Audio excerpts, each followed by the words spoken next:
अपने देश को आज़ाद करने के लिए तालिबान के ज़रिए से, और तालिबान एक ताकत है, और वो उसने अमेरिका को के पाँव नहीं जमने दिए, रशिया के नहीं जमने दिए। जब भी कोई किसी तो बहरहाल वो अपने देश को खुद चलाना चाहते हैं। मुबारक हो इमारत इस्लामी अफगानिस्तान के कायदीन को। आपका दूर बैठा हुआ ये एक हिंदी मुसलमान आपको सलाम करता है। हालांकि अफगानिस्तान में तालिबान का दोबारा हुकूमत पा लेना दुनिया भर के लिए फिक्र का बायस है, इससे कम खतरनाक नहीं है हिंदुस्तानी मुसलमानों के कुछ तबकों का उन वहशियों की वापसी पर जश्न मनाना। आज हर हिंदुस्तानी मुसलमान को अपने आप से ये सवाल पूछना चाहिए कि उसे अपने मजहब में इस्लाह, रिफॉर्म और जिद्दत पसंदी, मॉडर्निटी चाहिए, या पिछली सदियों के वहशीपन का इक़्तिदार, वैल्यूज। मैं हिंदुस्तानी मुसलमान हूं, और जैसा कि मिर्जा गालिब एक अरसा पहले फरमा गए हैं, मेरा रिश्ता अल्लाह मियाँ से बेहद बेतकल्लुफ़ है। मुझे सियासी मजहब की कोई ज़रूरत नहीं है। हिंदुस्तानी इस्लाम हमेशा दुनिया भर के इस्लाम से मुख्तलिफ रहा है, और खुदा वो वक्त न लाए कि वो इतना बदल जाए कि हम उसे पहचान भी न सकें।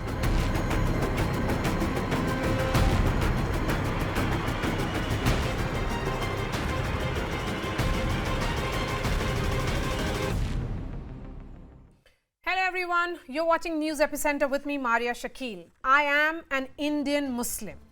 Like all citizens, I wish for peace, happiness, security and freedom for myself and my loved ones. Like millions of Muslims in my country, I've been raised with the values of love, compassion, goodwill, duty, honor and charity. The doctrine of the Indian Constitution is as sacred to me as it enshrines the same values and teachings of my faith. Let us not forget, India is one of only a handful of nations where every sect of Islam can practice their faith. I'm proud to look up to the tricolor as it protects my rights and my freedom, and those of millions of others who chart a different path to God and unite as Indians. What we are seeing in Afghanistan is not the Islam that I have been taught my entire life. My Islam does not take away the rights of women to live free. It does not take away their right to express and work.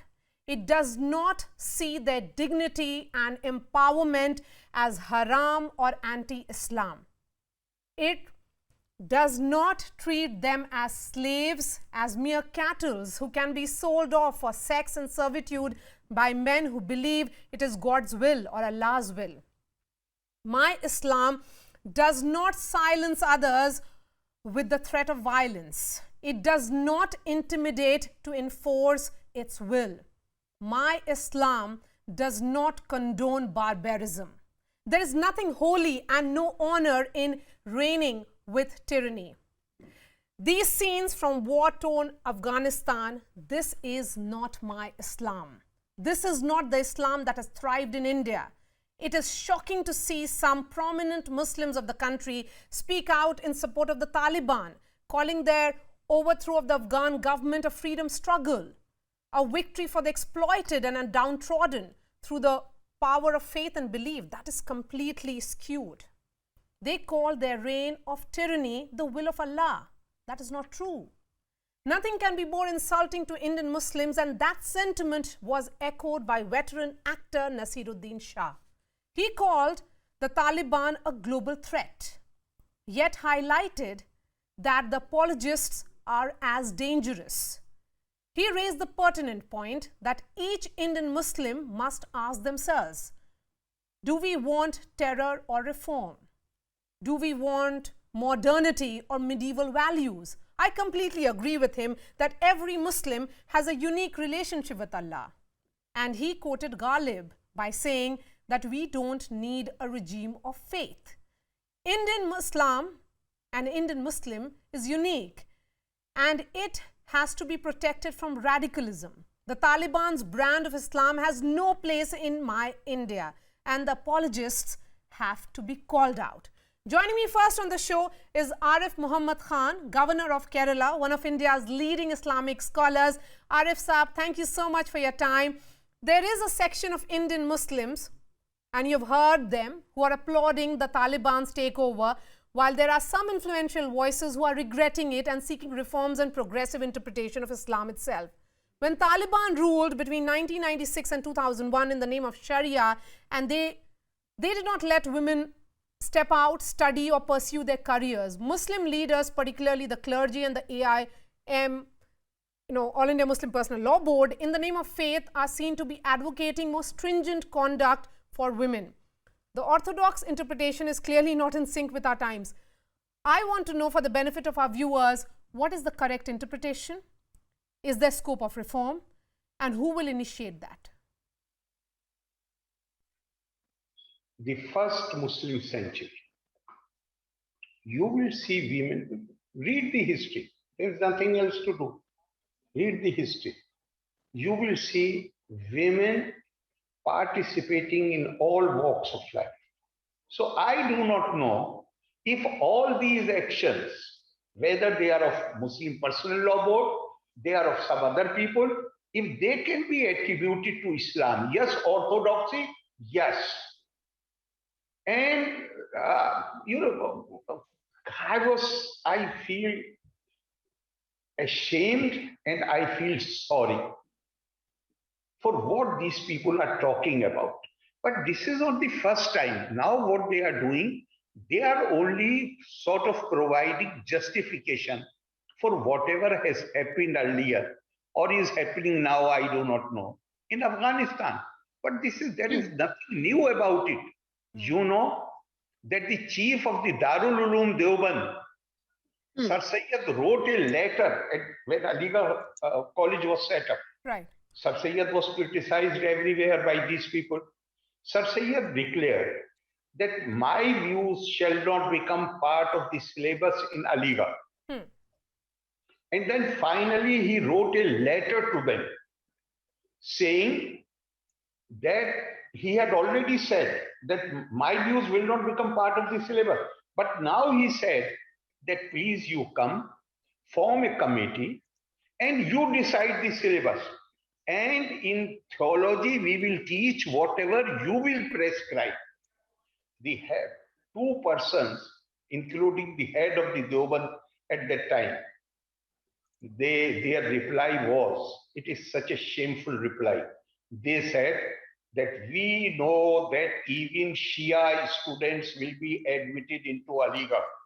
And we do not want to have anything to do with an educational institutions which will give admission to Shia students. I do not know even whether orthodoxy, they are mindless people. They do not fit even into this mold of orthodoxy. They are absolutely exclusive in their approach. They are totally, they want to exclude everybody. So women, naturally, they can't accept women. That is why they are, people will make fun of them. That the whole world fears them. Why? People feel that if they have the upper hand, they will make our women also wear burqa. They will also stop our girls from going to the school and college. Sir, actor Naseeruddin Shah has talked about Hindustani version of Islam. What is this Indian version of Islam according to you? And he has also used a beautiful word, betakallufi, that Naseeruddin Shah he is talking about. What is that according to you between believers and Allah? How can that be achieved when you have multiple Islamic scholars and Maulanas who interpret the faith for the practitioners? What Mr. Naseeruddin Shah has said, he only can explain that. But what he is saying makes a lot of sense, because there is no way you can divorce from the from your own geographical realities. You cannot divorce yourself from them. Believers are those who listen to the word of God and follow what is best thereof. Now, the verse does not mean that there is something best and something is there which is not best. Best means what is applicable in your times and circumstance. The Indian tradition tells us, I'm talking in order to understand this. Now I'm referring to Indian tradition. Indian tradition says the same thing when it talks about Sanatan Dharma, principles which are of eternal value. Then Yug Dharma, then Kal Dharma, then Desh Dharma. There are certain principles which are of eternal value, but there are other principles which are relevant to a given time period, which are relevant to a given geographical framework. And in fact, the conduct of these people whom you are referring to, you go just 50 years back.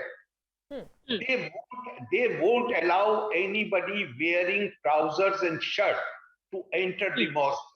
True. They will not allow anybody wearing a watch to enter the mosque.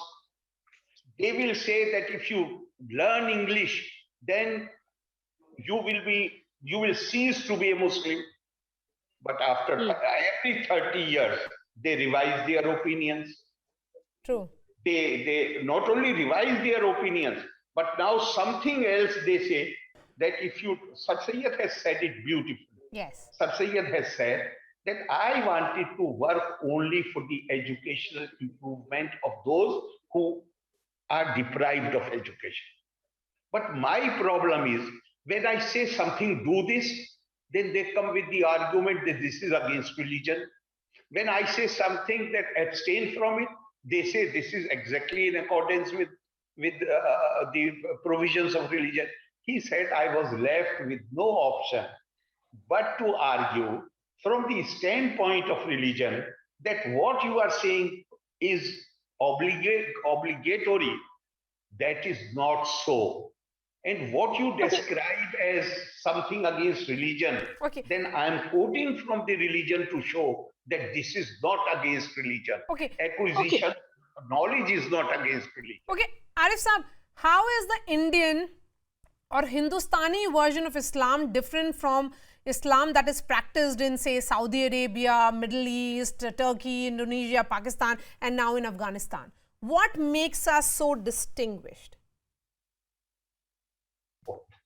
Indian version definitely, undoubtedly, because so many accusations have been made against the Sufi that they were influenced by the teachings of the Upanishad. But I would say it differently. It is so-called puritanical who make these accusations, but I will say it differently. And my point is that whatever you grow up in a certain tradition, certain environment, you have belief in certain basic things. Wherever you will find these common grounds, you will be naturally attracted to that. People here do not know. Quran says that nobody can envision God, but everybody is in the vision of God.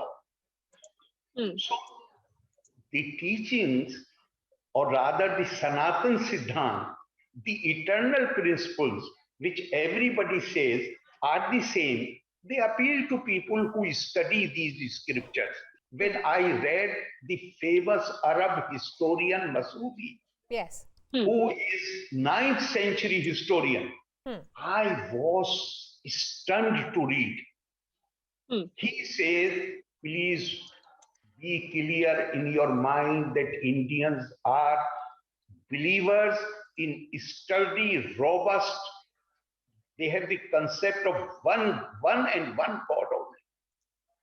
And he said that the this is idol which you see and because of which you charge them of being polytheists, this is merely a qibla of the Indians. And the Indian scriptures also say the same thing. It says, Achintaya siya prame yasya nirgun siya sharirina upasaka namo siddhiyartam brahmino roop kalpana. It says that that supreme reality, that supreme truth is beyond vision, beyond articulation, beyond perception, but for the sake of the convenience of the devotees, they have been given the freedom to envision of him as they like. And there is a famous, let me also, just one second. Go ahead, sir. There is also a famous prophetic tradition. Ana inda zanne abdi bi. God is saying that as my devotee thinks of me, I shall appear before him in the same form. All right, Arif Muhammad Khan, always a pleasure to speak to you, sir. Thank you so much for your time. Let me bring in my guests. Nasir Abdullah is an actor. Dr. Zeenat Shaukat Ali is director at Wisdom Foundation. Zakia Soman, co-founder, Bharatiya Muslim Mahila Andolan. Dr. Ali, I'm coming to you first. What, according to you, and why, according to you, are some Indian Muslims closing their eyes to what Taliban is doing? And why is it important for actors like Naseeruddin Shah to say what he has? Thank you so much for having me on your show. The first thing I'd like to say is that the entire, the mindset, that is speaking in this tone, in this trend of voice, I think has to be very strongly condemned. And, there is absolutely no justification to my mind to speak in this manner, because that is not Islam. Islam is all embracing. Yes. Islam is, compassionate. It is full of honor, and it encourages modernization. It encourages education, and it encourages a scientific temper, which I don't see, being taught or preached anywhere. Also, I would like to say that, Prophet Muhammad has taught Islam to be progressive, humanistic, secular, democratic, and reformative, and trans-reformative. So here is something that, that I don't find any consonance. And this completely, this complete mindset, which is regressive and which ought to be completely condemned, which is patriarchal, misogynistic, and which has made an apartheid of women. When yes, women are and why is the focus? See, exactly, yes, because if the first word in Quran is Iqra or read, and then it is being misinterpreted the way it is being Zakia, and again, I particularly am interested that be it Taliban or the All India Muslim Personal Law Board or various apologists here in India, they tend to be passing all the diktats in the, in the context of women. Why is it that they are forgetting the tenets of Islam? Should you think that focus now is, as Nasir Saab is also talking about, that there is need for reforms, and that reforms has to begin within the community, and the call for reforms has also to come from within the community? Zakia. Marya, I think this is one of the biggest challenges facing Indian Muslims today, that the self-appointed custodians of religion do not have the competence or the commitment to appreciate the religion, and they do not have a worldview which is of any it can be of any use to the community. So we have to remember that we are Muslims, but we are also Indian citizens. Yes. And we are all bound together by the that document which we call the Constitution.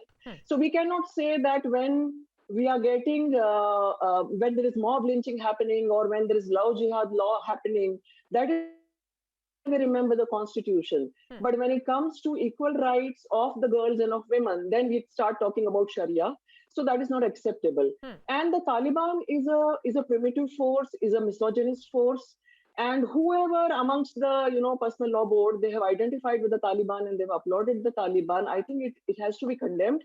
And I think they do not speak for the ordinary Indian Muslims. Yes. Because I think that the ordinary Indian Muslims want to move ahead. They want to have a share in India's democracy. They want to participate socially, economically, and politically. They want to participate like all other Indians. So I think, we should take away this right. Yes, I agree with you particularly that ordinary Indian Muslims are progressive and they want to distance themselves from the hardliners. Would you say then, Nasir Abdullah, that there has to be more voices like Naseeruddin Shah and all of them, perhaps in unison, have to condemn it, that there has to be progressive interpretations and reforms? The talk for reforms have to come, and this is the right time, I would say. Yeah, I'm in agreement with Naseeruddin Shah on his speech. What he has said is very short, but very brief and very clear. Now, we must remember that Naseeruddin Shah is a gentleman and a scholar, and he makes other actors feel hot under the collar.